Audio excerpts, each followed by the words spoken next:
Okay, so like in the last session, we saw that in order to be a democracy, the final decision-making power must rest with those elected by the people, right? कि democracy में जो final decision-making power है, वो पक्का जो है elected लोगों के पास रहना चाहिए. And like through the example of Pakistan and the regime of Pervez Musharraf, we saw कि ये कैसे इसको जो है subvert किया जा सकता है easily जो है अवॉइड किया जा सकता है, जहां पर कि इलेक्शंस तो हो जाएंगे, असेंबलीज भी बन जाएंगी, लेकिन फाइनल डिसीजन मेकिंग पावर जो है वो किसी अनइलेक्टेड फिगर के पास रह जाएगा. But in that case we can not call it a democracy. लेकिन ठीक है, अगर मान लो कि फाइनल डिसीजन मेकिंग पावर जो है वो इलेक्टेड फिगर्स के पास रहना चाहिए, लेकिन अभी इलेक्शन का प्रोसेस कैसा होना चाहिए, and that is where like the condition of free and fair electoral competition becomes very important.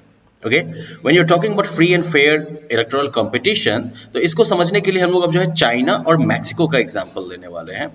Now in China, elections are regularly held after every 5 years for electing the country's parliament. यहाँ के parliament का नाम बहुत ही मस्त है, क्वांगो Renmin डाइबाइयो डाहुई या national peoples Congress. चलो ठीक है, नेशनल पीपल्स कांग्रेस जो है वो बराबर चल रहा है, हम लोग ये चीज समझ सकते हैं. अब देखते हैं, चलो ठीक है, इलेक्शन तो रेगुलरली हो रहा है हर एक 5 साल पर कंट्री के पार्लियामेंट को चुनने के लिए, राइट. और यहाँ की जो नेशनल पीपल्स कांग्रेस जो है उसके पास पावर है कि वो प्रेसिडेंट को चुनेगी. तो एक तरीके से चलिए ठीक है, जो फाइनल डिसीजन मेकिंग पावर चूंकि प्रेसिडेंट के पास है और वो इस इलेक्टेड कांग्रेस के द्वारा चुनी जा रही है, तो भाई सब कुछ बढ़िया ही होगा. इस नेशनल पीपल्स कांग्रेस के जो है 3000 टोटल 3000 मेंबर्स हैं which are elected from all over China. पूरे चाइना से चुने गए, और अच्छी बात है ना, राइट. और कुछ मेंबर्स जो है वो आर्मी के द्वारा चुने गए हैं. तो यहां तक तो भाई सब बढ़िया चल रहा है कि भाई चाइना की डेमोक्रेसी बिल्कुल चंगा है, एकदम से मस्त है, राइट. अब आगे देखते हैं, लेकिन अब before contesting elections a candidate needs the approval of Chinese Communist Party. Election contest करने से पहले कैंडिडेट को जो है चाइनीज कम्युनिस्ट पार्टी का अप्रूवल चाहिए. तो मतलब एक पार्टी ही जो है, only those who are members of the Chinese Communist Party और 8 smaller parties allied to it were allowed to contest elections held in 2002-3.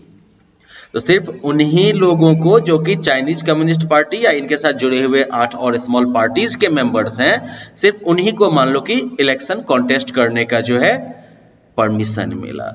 तो यहाँ पर हम लोगों ने इलेक्शन के टाइम में क्या देखा था, that who can vote, who can elect, can some people be excluded.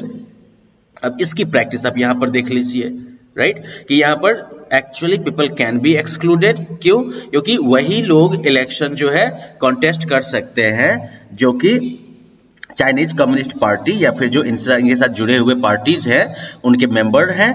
2002-3 की जो बात रही या पहले भी रहा है कि जो भी कॉन्टेस्ट करने वाले जो होंगे कम से कम वो जो है चाइनीज कम्युनिस्ट पार्टी के द्वारा अप्रूव होने चाहिए.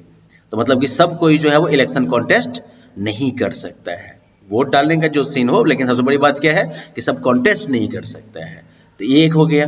और गवर्नमेंट जो हमेशा है वो कम्युनिस्ट पार्टी की ही बनती है चाइना में. तो एक तरीके से कह सकते हो वन पार्टी रूल है. जैसे हमारे यहाँ कहते हैं ना, पंचायती कोई भी करो खूंटा जो है यही गाड़ेंगे. तो वही वाला हिसाब किताब है कि भैया वोट कोई किसी को भी दे दे, सरकार किसकी बनेगी, कम्युनिस्ट पार्टी की बनेगी. चलो अगला वाला पार्ट देखते हैं, मैक्सिको का केस. मैक्सिको में ठीक है, मैक्सिको में 1930 से जब से आज़ादी मिली है हर एक 6 साल पर यहाँ पर इलेक्शन होता है प्रेसिडेंट के पोस्ट के लिए. ये तो बहुत अच्छी बात है भाई, रेगुलर इलेक्शंस होते हैं, ठीक है. कंट्री जो है कभी भी मिलिट्री या डिक्टेटर रूल के अंदर नहीं रहा है, तो चलो पाकिस्तान वाला सीन यहाँ पर नहीं है, ये भी अच्छी बात है.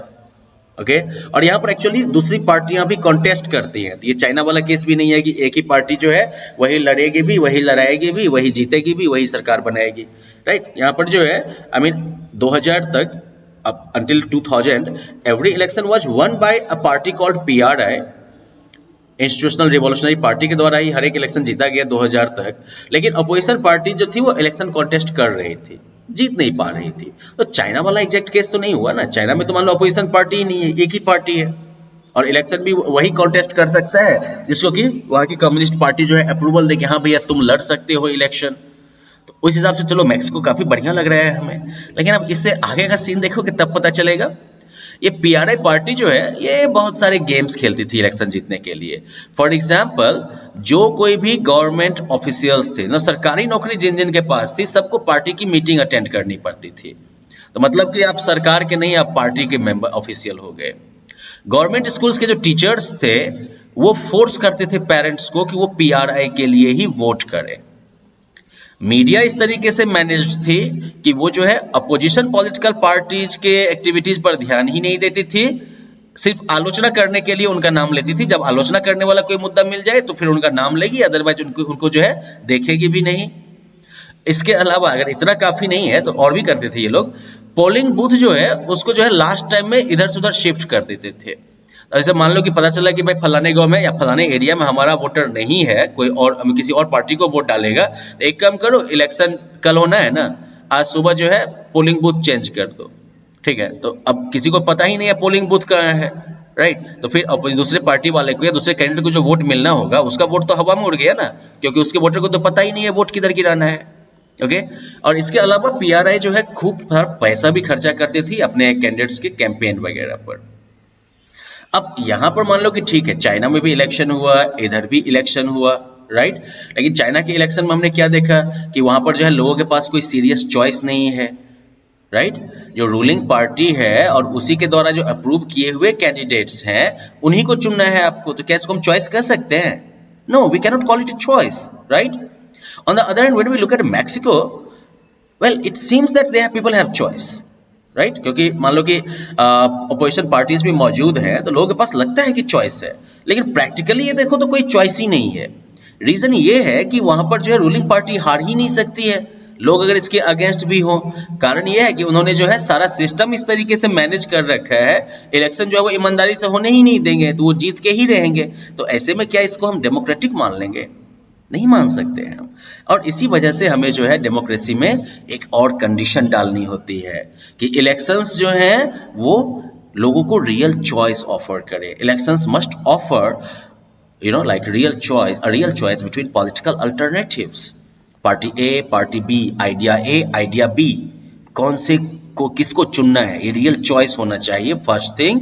And then it should be possible for people to use this choice to remove the existing rulers if they wish so. अगर पब्लिक की इच्छा है कि वो जो है अपने एग्जिस्टिंग रूलर्स को हटा दे अपने इस राइट का, अपने इस चॉइस का यूज करके, तो ये उनके लिए संभव होना चाहिए, ठीक है। तो इसलिए हम कह सकते हैं that a democracy must be based on a free and fair election where those currently in power have a fair chance of losing. Democracy जो है वो फ्री, मतलब बिल्कुल स्वतंत्र और निष्पक्ष चुनाव पे आधारित होना चाहिए, जहां पर जो पावर में है उनके हारने का भी चांस रहे, अगर जनता उनको पसंद नहीं करती है। Well, we will look at this aspect in next chapter as well. Chapter 3 में फिर हम इन सभी चीजों को और ज्यादा ध्यान से देखने वाले हैं। खैर, यहाँ पर अब आगे बढ़ने से पहले थोड़ा ये कार्टून भी देख लो। ये कार्टून तो खैर मोटा मोटी डेमोक्रेसी के कॉन्टेक्स्ट में यूनिवर्सल है, राइट। यूनिवर्सल इसलिए है बिकॉज यू सी टाइटल है इसका बिल्डिंग डेमोक्रेसी। ये डेमोक्रेसी बनाई जा रही है, ठीक है। और डेमोक्रेसी किस चीज से बनाई जा रही है? वेल, यहाँ तो केवल बोरा बोरा बोरा दिख रहा है, राइट। दीज आर सैक्स, लेकिन एक सैक गलती से खुल गया है और इस सैक से क्या निकला है? पैसा। So it was first published in Latin American publication, okay, Latin America के कॉन्टेक्स्ट में, लैटिन अमेरिका में पहली बार पब्लिश हुआ था। लेकिन यहाँ पर ये पैसा का बोरा देख के आपको क्या लगता है, क्या कहना चाह रहा है ये कार्टून? कि किस तरह से डेमोक्रेसी जो है ये पैसे का खेल हो गया है कि नहीं? जितना पैसा लगाओगे उतना ही जो है आप बाद में वसूल सकते हो। आप अपने यहाँ के इलेक्टोरल एक्सपीरियंसेस से भी ये चीज आपने देखा होगा, राइट। तो अगर ये कार्टून मनी बैग यहाँ पर क्या सिग्निफाई करते हैं? Money bag signify the misuse of money to subvert election results, right. ये दिखाता है किस तरीके से जो है पैसा जो है वो मिसयूज किया जा सकता है डेमोक्रेटिक रिजल्ट्स या इलेक्टोरल इलेक्शन के रिजल्ट को जो है दुष्प्रभावित करने के लिए। मैं सिर्फ प्रभावित नहीं बोलूंगा, दुष्प्रभावित करने के लिए। And could this cartoon be applied to India? अरे जल्दी अप्लाई कर दो भाई, क्योंकि इंडिया में तो ये गेम हम लोग हर एक स्तर पर देखते हैं, है कि नहीं? Beginning from the third tier of the governance, panchayat level, हम लोग देखते हैं एमपी के इलेक्शन तक में सब जगह ये अप्लाई होता है कहीं ना कहीं, राइट। इज इट राइट और wrong? Definitely it's wrong. Is it in the spirit of democracy? क्या डेमोक्रेसी में ऐसा होना चाहिए? बिल्कुल नहीं होना चाहिए। होता है कि नहीं होता है? डेफिनेटली होता है, राइट। बट अगर आपको परफेक्ट डेमोक्रेसी चाहिए then it should not happen. Proper democracy में ये चीज नहीं होनी चाहिए कि कोई पार्टी या कोई कैंडिडेट जो है वो पैसे के बल पर जीत जाए। So that is second aspect about, like, I mean, while under that is the second aspect of what democracy should be, right? इसके आधार पर ही हम कह सकते हैं what democracy shouldn't be. Democracy shouldn't be like China, where people don't have real choices. Democracy should not be like Mexico, where people have choices, but then those choices won't work because it's not possible to, use those choices at all. Now, in the next session, we are going to look at one person, one vote, one value. That is for next time.